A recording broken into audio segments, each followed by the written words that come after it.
carrying these anchors with me, allowing these people to affect my life, my talent, my gifts. Forgive myself for looking at my daughter through the wrong lenses,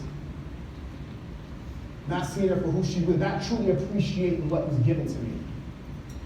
And countless other things, taking these people to auditions and allowing these different things to affect my future.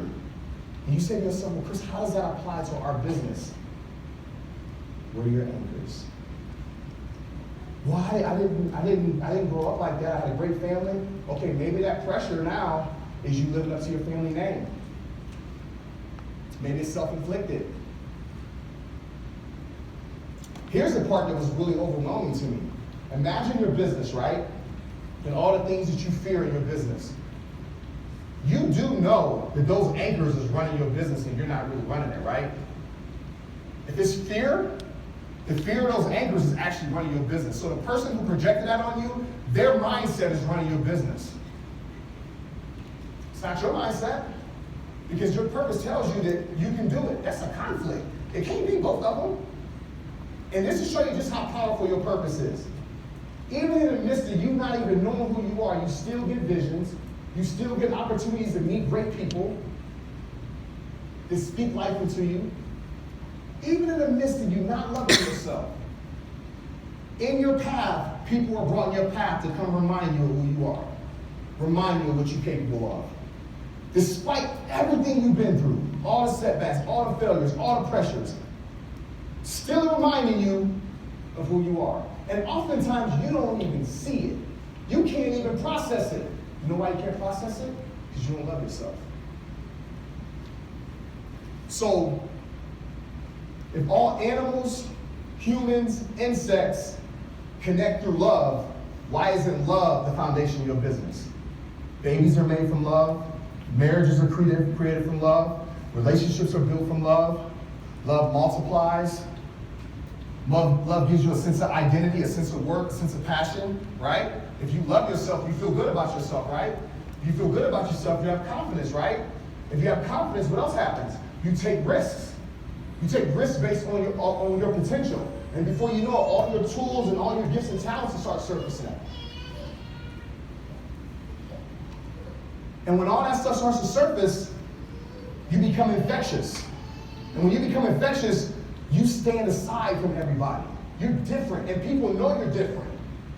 And that difference is what draws people to you. So to answer your question about your challengers, think about their anchors. And if a challenger is brought to you, Dina is brought to me, and I know she has potential because her purpose resonated with my purpose, which is the only reason why she came to me anyway. She couldn't went to anybody, but she came to me. And that must mean there's something on the inside of me I need to develop to bring out the best in her. Maybe that'll work on patience. Because I don't know her story. I just know that she's presented to me right now. And the only way I can help her is I gotta love on her. I gotta start projecting into her what she don't know, or what she may not feel. You know why? Because she was drawn to me. So I have influence over her. If you look at your team right now, your personality is in every one of your team members. Somewhere. If you're a go-getter, you got a go-getter on your team. If you're a procrastinator sometimes, there's a sometime procrastinator on your team. Whatever your characteristics are, is in your team. Because you're the head. And wherever the head goes, the body follows. So how do you grow your team? Grow yourself. How do you grow yourself? Start loving yourself. Start believing in yourself. Well, how, Chris? I'm getting ready to show you. On that paper, you don't have to do it now, but this is something you can take home with you. The first step to growing your business is, what do you want? Step number one, what do you want? What do you want? What do you want for yourself? Physically, mentally, emotionally, and spiritually. In a perfect world, which I do believe the world is perfect because it's in my lenses, I can't think about the rest of the world because that's not, I don't have control over that. I only have control over my world. What do you really want? If I tell you it's limitless, you can accomplish anything you want, you can have anything you want, what would you put down? mentally, physically, emotionally, spiritually. And whatever wealth you acquire in those 4 areas, your finances has to complement it. That's why I tell you, don't chase money. For what? Money's waiting on you. But it can't come to you because of your mindset. If you don't have wealth in your body, wealth in your mind, wealth in your words, wealth can't show up. If you have poverty in your mind, I'll take that back. If you have prosperity in your mind, mediocrity in your emotions, poverty in your words, you resonate that in the universe, and it's also circling around and implanted in your soul. So you speak in it and you believe in it. So if you're inconsistent, one of those pillars is off. So you gotta mirror financial wealth by your mindset. You gotta have a wealthy mindset. When I ask you, what do you want?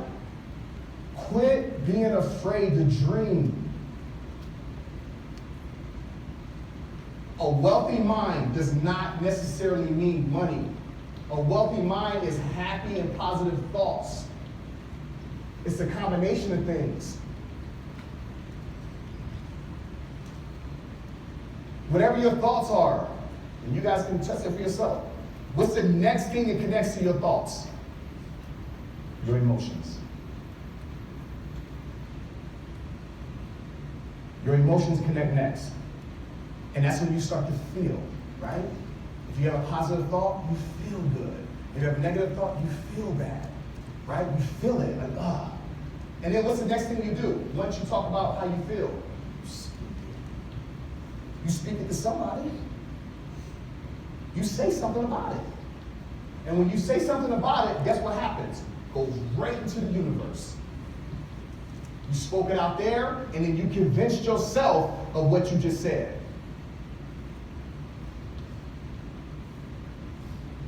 You spoke it, and then you convinced yourself of what you just said. And then guess what shows up? Exactly what you thought, exactly what you felt, exactly what you said, and what you believe. Well, what does that have to do with coaching? Okay, let's play a game. What do you want in your coaching business? How big is your team? How big is your team? And it has to be different than what it is right now. What do you want? How big is your team? How successful is your business? This is the part that blows my mind because most people are really afraid of this answer. Because they're like, wow, I want to write this, but I'm not sure if that's possible. No. You got to break that. And you should have broken it through releasing those attachments. Because once you release those attachments, guess what? Now there's a clear slate of what you want. You ain't got nobody holding you back. And I'll touch on that before we close.